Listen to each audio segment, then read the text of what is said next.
Alhamdulillahi ala na'maih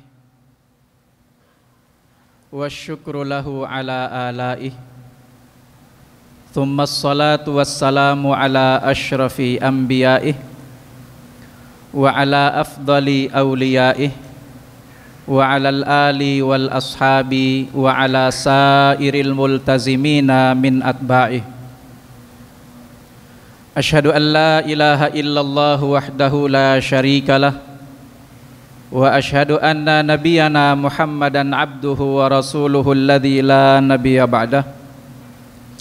Fa innahu qad addal amanah wa ballaghar risalah wa nasahal ummah wa jahada fi sabilihi haqqa jihadih hatta tarakana 'alal mahajjatil bayda lailuha kanahariha la yazighu anha illa halik.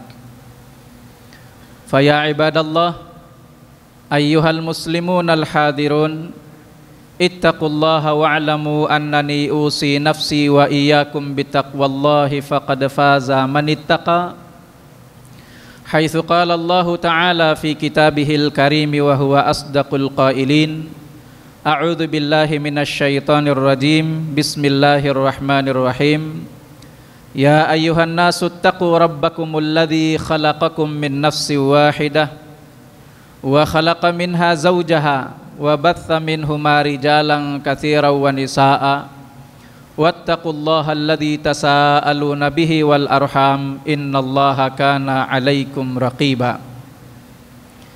Ya ayyuhalladzina amanu taqullaha haqqa tuqatih wa la tamutunna illa wa antum muslimun. Hadirin jamaah Jumat yang dirahmati Allah, kita manusia diciptakan oleh Allah Subhanahu wa ta'ala untuk satu tujuan. Wa ma khalaqtul jinna wal insa illa liya'budun. Tidak aku ciptakan jin dan manusia, kata Allah, illa liya'budun, kecuali untuk ibadah. Maka hakikat kita hidup di dunia ini sebagai manusia adalah untuk ibadah. Jamaah Jumat yang dirahmati Allah, khusus untuk kita umat muslim, semua ibadah yang dibebankan oleh Islam kepada kita lalu kemudian dibikin ringan oleh Allah Subhanahu wa ta'ala dan Rasulnya sallallahu alaihi wasallam, maka dapat kita simpulkan bahwa tidak ada satupun kewajiban yang dibebankan oleh Islam kepada kita kecuali semuanya mudah, kecuali semuanya ringan. Maka itu artinya sholat itu ringan, puasa itu ringan, zakat itu ringan, sedekah itu ringan, ngaji itu ringan.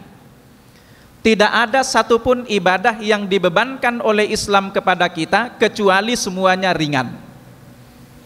Dan ini bisa kita buktikan pertama melalui firman Allah Subhanahu wa ta'ala. Yang pertama ada di dalam surah Toha ayat 2. Allah katakan di sana, a'udzu billahi minasyaitonir rajim, ma anzalna 'alaikal qur'ana litashqa.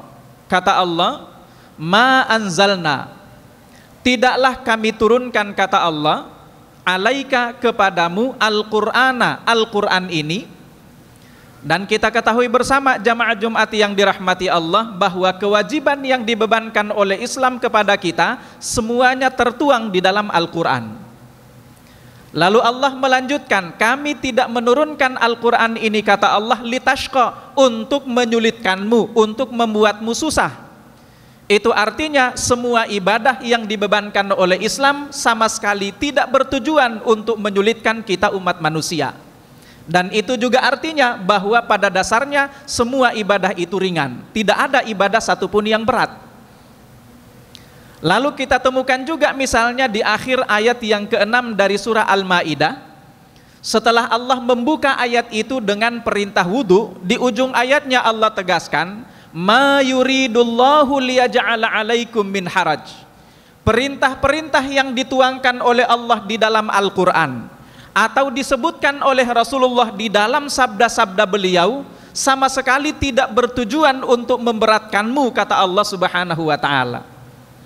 Itulah sebabnya sehingga kita temukan di dalam syariah kita bahwa seandainya ada satu ibadah, satu amal soleh, satu kewajiban yang seandainya itu berpotensi memberatkan kita umat muslim ini, maka alternatifnya ada dua. Alternatif yang pertama adalah diringankan, dan alternatif yang kedua adalah dihilangkan sekalian oleh Islam. Kita ambil contoh yang pertama, jamaah Jumat yang dirahmati Allah, kewajiban yang kemudian ketika kewajiban itu berpotensi untuk memberatkan kita umat muslim ini, maka kewajiban itu diringankan oleh Islam. Contohnya adalah kita ketahui bersama bahwa kewajiban yang dibebankan oleh Islam kepada kita 5 kali sholat sehari semalam, dengan jumlah rakaatnya yang total sehari semalam adalah 17 rakaat. Jamaah Jumat yang dirahmati Allah, ini adalah kewajiban terbesar di dalam Islam yang tidak dapat dipandang remeh oleh siapapun juga, dan tidak boleh ditinggalkan oleh siapapun juga dalam kondisi apapun juga selama dia masih bisa menunaikannya. Tapi perhatikan, ketika kewajiban ini kemudian berpotensi memberatkan kita umat muslim, maka kemudian diringankan oleh Islam. Itulah sebabnya sehingga dalam kondisi musafir, Anda tidak perlu sholat 5 kali sehari semalam, tapi Anda hanya butuh sholat 3 kali sehari semalam. Diringankan dengan cara dijamak antara duhur dengan asar dan antara maghrib dengan isya. Waktunya dari 5 menjadi 3, sementara jumlah rakaatnya dari 17 menjadi 11 rakaat. Ini salah satu di antara contoh seandainya ada kewajiban, ada ibadah yang sekiranya berpotensi memberatkan kita umat muslim, maka oleh Islam akan diringankan. Contoh yang kedua, yaitu contoh ibadah itu dihilangkan sekalian oleh Islam adalah kita temukan di dalam beberapa sabda Rasulullah Sallallahu Alaihi Wasallam, di mana di dalam beberapa hadis kita temukan Rasulullah memulai sabdanya dengan kalimat yang kurang lebih mengatakan, laula an asyukka ala ummati. Laula an asyukka ala ummati itu artinya seandainya saya tidak khawatir akan memberatkan umatku, kata Rasulullah. Ini ada beberapa hadis yang dibuka oleh Nabi dengan kalimat ini. Salah satu di antara hadis itu adalah sabda beliau yang mengatakan, laula an asyukka ala ummati la amartuhum bisiwaki ma'a kulli wudu'in inda kulli salatin, kata Nabi. Seandainya aku tidak khawatir akan membebani umatku, akan memberatkan umatku, kata Nabi, maka akan aku perintahkan kepada mereka untuk bersiwak ma'a kulli wudu'in, setiap kali mereka berwudu, inda kulli salatin, setiap kali mereka hendak menunaikan salat. Pertanyaannya adalah, apakah bersiwak kemudian menjadi kewajiban bagi kita umat Islam? Jawabannya tidak, dihilangkan oleh Islam. Kenapa? Karena berpotensi memberatkan kita umat muslim untuk menjalankannya. Kita juga ketahui bersama bahwa awal mula Nabi menerima kewajiban salat melalui peristiwa Isra Mi'raj. Pertama kali Allah membebani kita umat Islam ini untuk menunaikan salat 50 kali sehari semalam. Tapi ketika Nabi kita Muhammad sallallahu alaihi wasallam turun menemui Nabi Musa alaihi salam di langit yang ke-6, Nabi Musa mengatakan, itu akan memberatkan umatmu. Umatmu tidak akan sanggup untuk menunaikan kewajiban itu. Sehingga kemudian dengan perjuangan yang cukup berat, Rasulullah mondar-mandir naik ke langit menemui Allah untuk meminta agar supaya kewajiban salat yang dimulai dari 50 kali sehari semalam dikorting oleh Allah, sehingga ujung-ujungnya yang dibebankan oleh Islam kepada kita tidak tersisa kecuali 5 kali sehari semalam. Ini semua adalah bukti bahwa pada dasarnya tidak ada satupun ibadah dan kewajiban di dalam Islam yang memberatkan kita umat manusia, atau dengan bahasa lain, satupun tidak ada ibadah yang berat, semua ibadah itu ringan. Tapi yang menjadi persoalannya jamaah Jumat yang dirahmati Allah adalah muncul satu pertanyaan besar. Apakah lebih banyak di antara umat muslim yang menunaikan kewajibannya, ataukah lebih banyak yang mengabaikannya?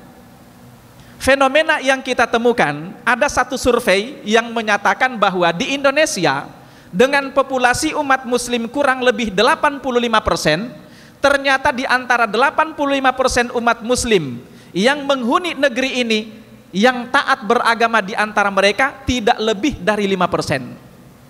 Itu artinya lebih banyak di antara kita umat muslim ini yang mengabaikan kewajiban-kewajibannya di antara mereka yang taat beribadah, atau dibandingkan mereka yang taat beribadah. Padahal sekali lagi tidak ada satupun ibadah dalam Islam yang berat, semuanya ringan. Pertanyaannya adalah apa permasalahannya? Kenapa sehingga semua ibadah itu ringan tapi ternyata lebih banyak yang mengabaikannya dibandingkan mereka yang menjalankannya? Pertanyaan ini harus kita jawab jamaah Jumat yang dirahmati Allah, karena pertanyaan ini seandainya tidak sanggup kita jawab, maka akan selamanya lebih banyak di antara umat muslim yang mengabaikan kewajibannya dibandingkan mereka yang menjalankan kewajiban-kewajiban itu. Dalam satu sabdanya Rasulullah menegaskan tentang persoalan ini. Beliau katakan, huffatil jannatu bil makarih wa huffatin naru bis syahawat. Kata Rasulullah sallallahu alaihi wasallam, huffatil jannatu bil makarih. Surga itu, kata Nabi, dikelilingi, dipagari oleh hal-hal yang sifatnya makarih. Apa itu makarih? Makarih itu berasal dari kata makruh, bentuk jamak dari kata makruh, dan makruh itu artinya sesuatu yang dibenci. Maka itu artinya sabda Rasulullah ini menjelaskan kepada kita bahwa semua amal soleh yang menjadi pagar surga, baik itu salat, atau baca Al-Quran, atau itu puasa, atau itu zakat, atau itu sedekah, menuntut ilmu, semua kewajiban yang menjadi pagar surga, ternyata kata Rasulullah sifatnya makarih, dibenci oleh hawa nafsu umat manusia. Maka kesimpulannya jamaah Jumat yang dirahmati Allah, kenapa terlalu banyak di antara umat muslim yang menghuni bumi ini yang mengabaikan kewajibannya ketimbang mereka yang taat beribadah? Karena ternyata tidak ada satupun ibadah yang sesuai dengan hawa nafsu umat manusia. Tidak ada satupun ibadah yang enak, tidak ada satupun ibadah yang dicintai oleh manusia.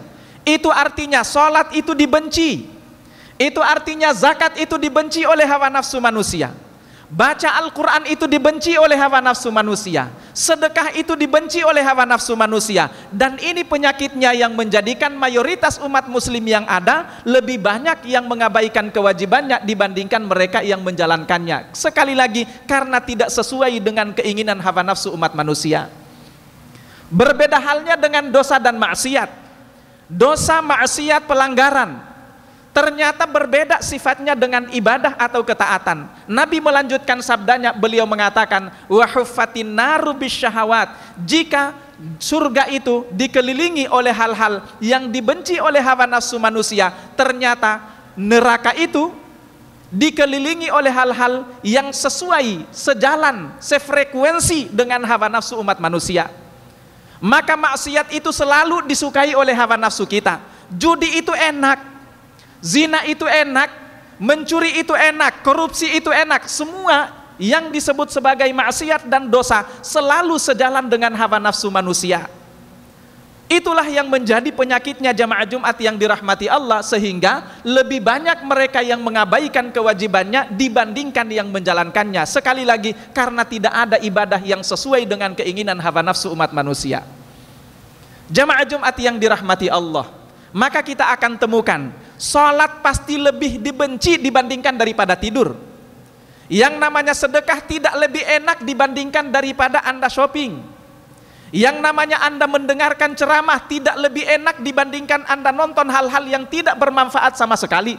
Kenapa? Karena maksiat selalu disukai oleh hawa nafsu umat manusia, sementara ibadah tidak pernah ada yang disukai oleh hawa nafsu umat manusia. Terakhir jamaah Jumat yang dirahmati Allah, apa yang harus kita lakukan sekiranya kita ingin masuk surga? Padahal ibadah itu tidak disukai oleh hawa nafsu kita umat manusia. Jawabannya, mereka yang masuk surga bukan mereka yang cinta ibadah, tapi mereka yang masuk surga adalah mereka yang sanggup memaksakan diri mereka untuk beribadah. Saya ulangi, mereka yang masuk surga bukan mereka yang cinta ibadah, tapi mereka yang sanggup memaksakan diri untuk beribadah. Orang yang sholat bukan karena mereka suka sholat, tapi karena mereka sanggup memaksakan diri untuk datang ke masjid sholat. Orang yang ngaji bukan karena mereka cinta ngaji, tapi karena mereka sanggup memaksakan diri mereka untuk ngaji. Sementara mereka yang menjadi calon penghuni neraka adalah orang-orang yang selalu mengamalkan, menjalankan semua apa yang hanya disukai oleh hawa nafsunya. Maka itu juga artinya jamaah Jumat yang dirahmati Allah, kalau ada di antara kita yang berprinsip, saya akan sholat kalau hati saya sudah mengatakan saya harus sholat. Saya akan sholat kalau memang benar-benar sudah muncul dari jiwa saya yang paling dalam. Orang yang punya prinsip seperti ini sampai kiamat dia tidak akan pernah sholat. Karena orang yang bertakwa itu, apa yang dibenci oleh mereka sama dengan yang dibenci oleh ahli maksiat. Yang disukai oleh orang yang bertakwa sama dengan yang disukai oleh ahli maksiat. Perbedaannya adalah orang yang bertakwa sanggup menjalankan apa yang tidak mereka sukai dan meninggalkan apa yang mereka sukai. Sementara ahli neraka adalah mereka yang hanya mau melakukan apa yang disukai oleh hawa nafsu mereka, tidak mau memaksakan diri untuk menjalankan yang tidak disukai oleh hawa nafsu mereka. Hal ini dituangkan oleh Allah di dalam surah Ali Imran ayat 124. Allah katakan di sana, am hasibutum an tadkhulul jannata walamma ya'lamillahu alladhina jahadu minkum wa ya'lamas sabirin. Apakah kamu berpikir, kamu mengira akan semudah itu masuk surga, padahal Allah belum memastikan siapa di antara kamu yang jahadu. Apa itu jahadu? Jahadu itu artinya memaksakan diri. Maka jika Anda ingin masuk surga, paksakan diri Anda untuk menunaikan kewajiban Anda. Anda tidak suka sholat, paksakan diri Anda untuk sholat. Karena kalau Anda tidak memaksakan diri untuk sholat, sampai kiamat Anda tidak akan pernah sholat. Karena kewajiban itu tidak ada yang sesuai dengan hawa nafsu umat manusia. Sebagai penutup jamaah Jumat yang dirahmati Allah, jadi kesimpulannya ibadah itu harus dipaksakan. Maka pertanyaannya adalah, apakah bisa kita ikhlas ketika memaksakan diri kita untuk ibadah?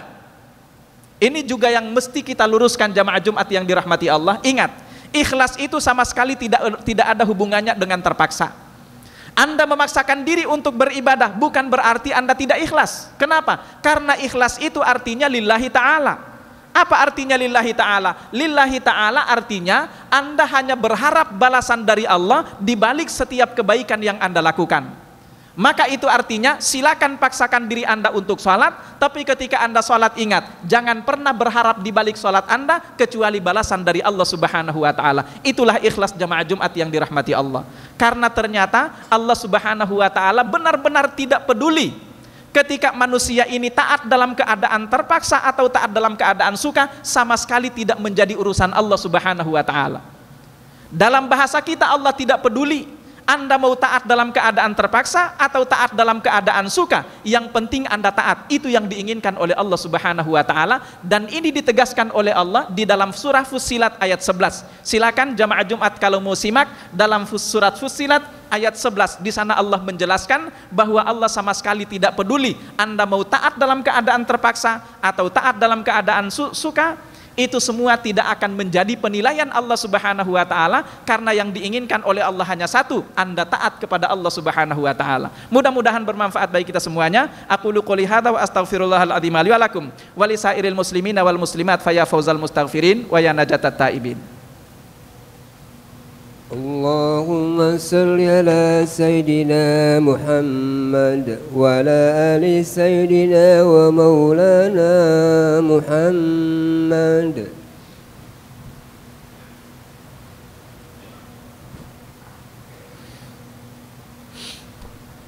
Innal hamdalillah wa inna syukra lillah wa inna sanaa kullahu lillah. Thumma salatu wassalamu ala rasulillah ala nabiyyina Muhammad ibn Abdillah alaihi afdalus salah wa atammut taslim wa la hawla wa la quwwata illa billah. Asyhadu an la ilaha illallah wahdahu la syarikalah wa asyhadu anna nabiyyana Muhammadan abduhu wa rasuluhu alladzi la nabiyya ba'dah fa innahu qad addal amanah wa ballaghar risalah wa nasahal ummah wa jahada fi sabilihi haqqa jihadih hatta tarakana 'alal mahajjatil bayda lailuha kanahariha la yazighu anha illa halik. Fa ya ibadallah ittaqullaha wa'lamu annani usi nafsi wa iyyakum bitaqwallahi faqad faza man ittaqa haitsu qala Allah ta'ala fi kitabihil karim wa huwa asdaqul qailin a'udzu billahi minasyaitonir rajim bismillahirrahmanirrahim ya ayyuhan nasu taqu rabbakumul ladzi khalaqakum min nafsin wahidah wa khalaqa minha zawjaha wa batsa minhuma rijalan katsiran wa nisaa'a wattaqullaha alladzi tasaaluna bihi wal arham innallaha kana 'alaikum raqiba. Ya ayyuhalladzina amanu taqullaha haqqa tuqatih fala tamutunna illa wa antum muslimun. Fa ya ibadallah, innallaha ya'murukum an tusallu wa tusallimu ala nabiyhi haitsu qala innallaha wa malaikatahu yusalluna 'alan nabi. Ya ayyuhalladzina amanu sallu 'alaihi wa sallimu taslima. Allahumma salli ala sayidina Muhammad wa ala ali sayidina Muhammad kama sallaita ala sayidina Ibrahim wa ala ali sayidina Ibrahim wa barik ala sayidina Muhammad wa ala ali sayidina Muhammad kama barakta ala sayidina Ibrahim wa ala ali sayidina Ibrahim fil alamin innaka Hamidum Majid. Allahumma rabbana la tuzigh qulubana ba'da idh hadaitana wa hab lana min ladunka rahmatan innaka antal wahhab. Allahumma rabbana zalamna anfusana wa illam taghfir lana wa tarhamna lanakunanna minal khasirin. Allahumma aslih lana dinana alladhi huwa ismatu amrina wa aslih lana dunyana allati fiha ma'ashuna wa aslih lana akhiratal lati fiha ma'aduna waj'alil hayata ziyadatan lana fi kulli khair waj'alil mauta rahatan lana min kulli syarr. Allahumma arinal haqqa haqqan warzuqna ittiba'ah wa arinal batila batilan warzuqna ijtinabah. Allahumma rabbana auzi'na an nashkura ni'mataka allati an'amta alaina wa ala walidina wa an na'mala salihan tardahu wa adkhilna bi rahmatika fi ibadika salihin. Allahumma rabbana ighfir lana wa li ikhwanina alladhina sabaquna bil iman wa la taj'al fi qulubina ghillan lil ladzina amanu rabbana innaka ra'ufur rahim. Allahumma rabbana ighfir lana wa li walidina warhamhum kama rabbawna shighara. Allahumma rabbana ighfir lana wa li walidina warhamhum kama rabbawna shighara. Allahumma rabbana ighfir lana wa li walidina warhamhum kama rabbawna shighara. Allahumma rabbana atina fid dunya hasanah wa fil akhirati hasanatan wa qina adzaban nar. Wa sallallahu ala sayidina Muhammadin wa ala alihi wa sahbihi wa baraka wa sallam. Fa ya ibadallah, innallaha ya'murukum bil adli wal ihsani wa ita'i dzil qurba wa yanha 'anil fahsya'i wal munkar wal baghi ya'idukum la'allakum tadhakkarun wa la dzikrullahi akbar wallahu ya'lamu ma tasna'un wa aqimus shalah. Allahu akbar, asyhadu an la ilaha illallah, asyhadu anna Muhammadar Rasulullah.